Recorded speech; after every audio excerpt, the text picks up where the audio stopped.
When we got to school the next day, Hillary Kimball was holding court at the door. She's not real, Hillary said. She was sneering. She's an actress. It's a scam. Someone called out. Who's scamming us? The administration? The principal? Who else? Who cares?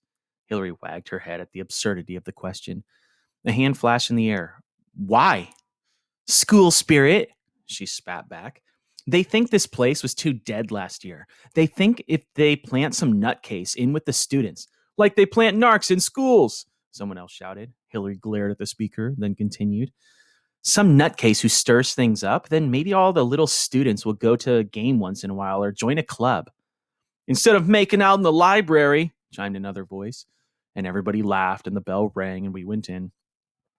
Hillary Kimball's theory spread through the school and was widely accepted. You think Hillary's right? Kevin asked me. Stargirl's a plant? I snickered. Listen to yourself. He spread his arms. What? This is Micah Area High School, I reminded him. It's not a CIA operation. Maybe not, he said, but I hope Hillary's right. Why would you hope that? If she's not a real student, we can't have her on hot seat. Kevin wagged his head and grinned. As usual, Mr. Director, you fail to see the whole picture. We could use the show to expose her.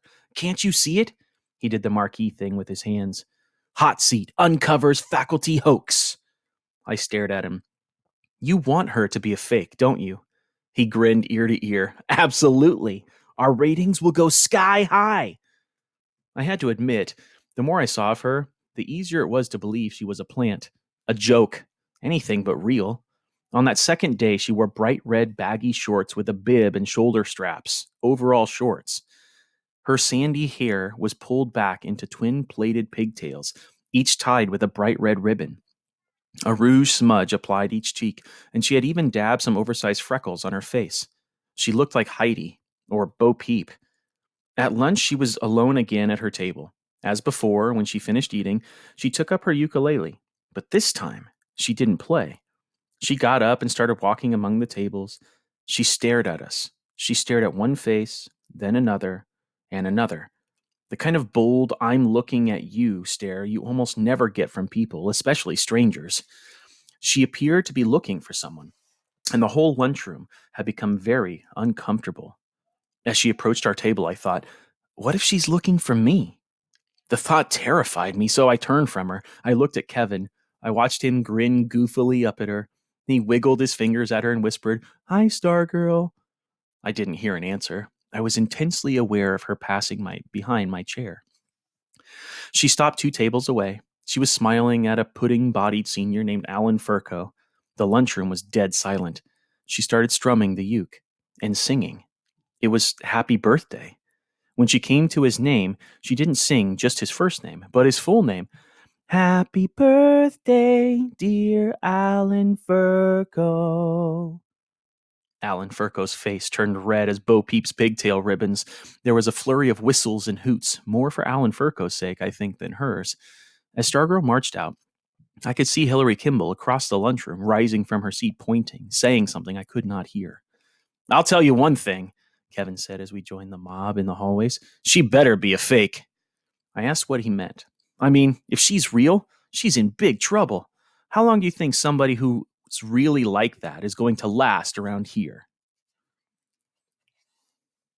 Good question.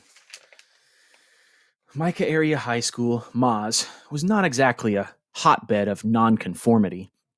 There were individual variants here and there, of course, but within pretty narrow limits. We all wore the same clothes, talked the same way, ate the same food, listened to the same music. Even our dorks and nerds had a Maz stamp on them. If we happened to somehow distinguish ourselves, we quickly snapped back into place, like rubber bands. Kevin was right. It was unthinkable that Stargirl could survive, or at least survive unchanged, among us. But it was also clear that Hillary Kimball was at least half right. This person calling herself Stargirl may or may not have been a faculty plant for school spirit, but whatever she was not real. She couldn't be. Several times in those early weeks of September, she showed up in something outrageous. A 1920s flapper dress, an Indian buckskin, a kimono. One day she wore a denim miniskirt with green stockings. and crawling up one leg was a parade of enamel ladybugs and butterfly pins. Normal for her were long floor brushing pioneer dresses and skirts. Every few days in the lunchroom, she serenaded someone new with happy birthday. I was glad my birthday was in the summer. In the hallways, she said hello to perfect strangers. The seniors couldn't believe it. They had never seen a 10th grader so bold. In class, she was always flapping her hand in the air, asking questions, though the questions often had nothing to do with the subject. One day, she asked a question about trolls in U.S. history class. She made up a song about isosceles triangles. She sang it to her plane geometry class. It was called Three Sides Have I, but Only Two Are Equal. She joined the cross country team. Our home meets were held on the Micah Country Club golf course. Red flags showed the runners the way to go. In her first meet, out in the middle of the course, she turned left when everyone else turned right. They waited for her at the finish line. She never showed up. She was dismissed from the team. One day, a girl screamed in the hallway.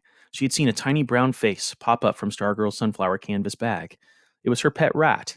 It rode to school in the bag every day. One morning, we had a rare rainfall. It came during gym class. The teacher told everyone to come in. On the way to the next class, they looked out the windows. Stargirl was still outside in the rain, dancing. We wanted to define her, to wrap her up as we did each other, but we could not seem to get past weird and strange and goofy. Her ways knocked us off balance. A single word seemed to hover in the cloudless sky over the school. Huh? Everything she did seemed to echo Hillary Kimball. She's not real. She's not real. And each night in bed, I thought of her as the moon came through my window.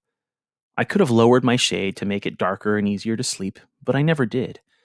In that moonlit hour, I acquired a sense of the otherness of things.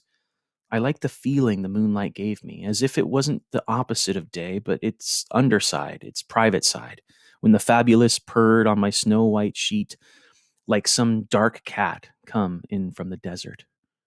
It was during one of those night moon times that it came to me that Hillary Kimball was wrong. Stargirl was real.